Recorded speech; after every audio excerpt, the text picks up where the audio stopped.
اچھا سر، ایک طرف غامدی صاحب اور اس کے بعد ڈاکٹر مولانا اسحاق مدنی ہے، ٹھیک ہے، وہ ان کا ایک بلنڈر ختم نبوت کے حوالے سے آپ نے اس کو کنڈیم بھی کیا، میں نے ویڈیو بھی دیکھی، یہ دونوں چیزیں، لیکن پھر بھی آپ ان دونوں کو سراہتے ہیں، ان کو اپنا استاد گردانتے ہیں. تو سر میں یہ کہنا چاہ رہا ہوں، ٹھیک ہے، کہ آپ جن علماء کی غلطیوں کی نشاندہی کرتے ہیں، کیا ایسا نہیں ہو سکتا کہ ان کی غلطیوں کی نشاندہی کے بعد ان کی جو اچھی بات ہے اس کی ستائش کر دی جائے؟ آپ کو اچھی بات بتائیں ان کی، میں کرتا ہوں، میں آپ کو نام پیش کرتا ہوں، آپ ذرا ان کی اچھی بات بتائیں. سر جو اچھی بات ہے اس کی ستائش کر، یعنی جو بات اچھی ہے اس کو اچھا کہہ دیا جائے، جو بری ہے اس کو برا کہہ دیا جائے. میرے بھائی اچھی بات بتائیں نا کوئی. غامدی صاحب کی میں اچھی باتیں بتا دیتا ہوں. غامدی صاحب چشتی رسول اللہ، اشرف رسول اللہ کو کفر سمجھتے ہیں. ٹھیک. غامدی صاحب کے علاوہ کون سا عالم دین ہے جو اس کو کفر سمجھتا ہے؟ میں اس کی تعریف کر دیتا ہوں، بتائیں ذرا. غامدی صاحب کی میں اچھی باتیں بتا دیتا ہوں. غامدی صاحب چشتی رسول اللہ، اشرف رسول اللہ کو کفر سمجھتے ہیں. ٹھیک. غامدی صاحب کے علاوہ کون سا عالم دین ہے جو اس کو کفر سمجھتا ہے؟ میں اس کی تعریف کر دیتا ہوں، بتائیں ذرا. ان کو پہلے ذرا جس نے پھدو بنایا تھا پھدو بنا کے رکھو. بابوں کی بات کر رہے ہیں، آپ کے بابے جنہوں نے الامداد رسالے میں اشرف علی رسول اللہ کلمے کو انڈورس کیا.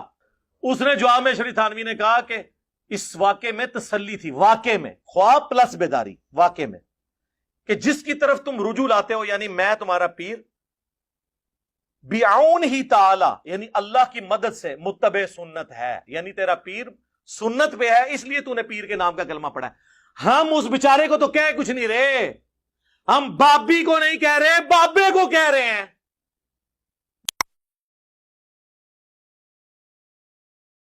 یہ بتایا ہے کہ اس کو تم یہ خیال نہ کرو کہ میں رسول اللہ ہو گیا ہوں، نہیں، اس سے تمہیں اس بات کی طرف توجہ دلائی گئی ہے تمہارے باطن سے کہ جس شیخ کے ساتھ تم متعلق ہو وہ متبع سنت ہے، یعنی خدا کے پیغمبر کی تعلیمات پر عمل پیرا ہے.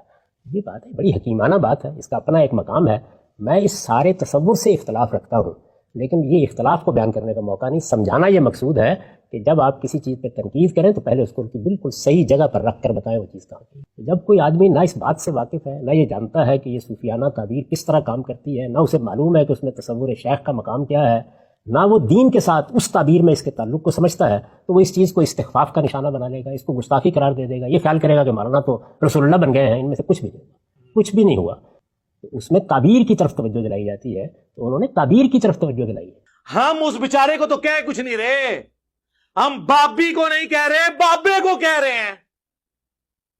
لیکن اس کا اس لب و لہجے میں ذکر کرنا یہ میرے نزدیک علم کے آداب سے ناواقفیت کا نتیجہ ہوتا ہے، اور کرتے ہیں بہت سے لوگ اس طرح سے یہ بات کہنا شروع کر دیتے ہیں. تو لوگوں کو پہلے، یعنی آپ نے غلطی پر متنبع کرنا ہے نا، تو لوگوں کو آپ 3 مراحل سے گزاریے. سب سے پہلے یہ بتائیے کہ جس شخصیت کی بات پر میں نقد کرنے لگا ہوں اس کا مرتبہ کیا ہے، اس کا مقام کیا ہے، اس کی خدمات کیا ہیں. اور یہ مرتبہ مقام کوئی صوفیانہ بات نہیں ہے، یہ اس کی کتابوں سے، اس کی تصنیفات سے، اس کی زندگی سے، اس کے علوم سے واضح ہے. یعنی جو آدمی ان علوم کی روایت سے واقف ہے وہ یہ تصور بھی نہیں کر سکتا کہ وہ ان کے بارے میں استخفاف کا کوئی جملہ بھی کہے. طاہر اشرفی صاحب کی بات ہوئی ہے تو اشرف علی رسول اللہ کی بھی بات ہوگی. ہاں جی، اللہم صلی علی سیدنا و نبینا اشرف علی کی بھی بات ہوگی، جن کی نسبت سے آپ کے ابا جی نے آپ کا نام رکھا ہوا ہے. اس آپ کے ابا جی کے روحانی ابا جی نے کون سے کلمے کو انڈورس کیا ہے؟ پھر تو یہ بھی بات ہوگی. ایک بڑے عالم کے بارے میں گفتگو، جس کی بڑی خدمات ہے اور جس نے مسلمانوں کو دین بتایا ہے، جس نے ان کی اصلاح کی کوشش کی ہے، جو بھی اس کا نقطہ نظر تھا.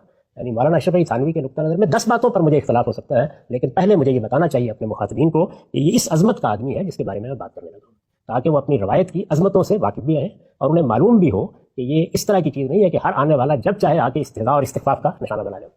پھر مجھے یہ بتانا چاہیے لوگوں کو، یہ دوسرا مرحلہ ہے. پہلا مرحلہ جب مکمل ہو جائے تو پھر مجھے بتانا چاہیے کہ دیکھیے جس شخص کے بارے میں میں بات کر رہا ہوں، جس شخصیت کے بارے میں، اس کا اپنا تصور کیا ہے چیزوں کو دیکھنے کا، یعنی اس کا اپنا فریم ورک کیا ہے، وہ کہاں سے چیزوں کو دیکھتا ہے. اگر کسی فن سے متعلق ہے وہ جملہ تو اس پورے فن کا پس منظر مجھے بتانا چاہیے، اور اگر وہ دین کی کسی سے متعلق ہے، اصلاح و ارشاد سے متعلق ہے، تو اس میں اس کو پورا پس منظر بتانا چاہیے.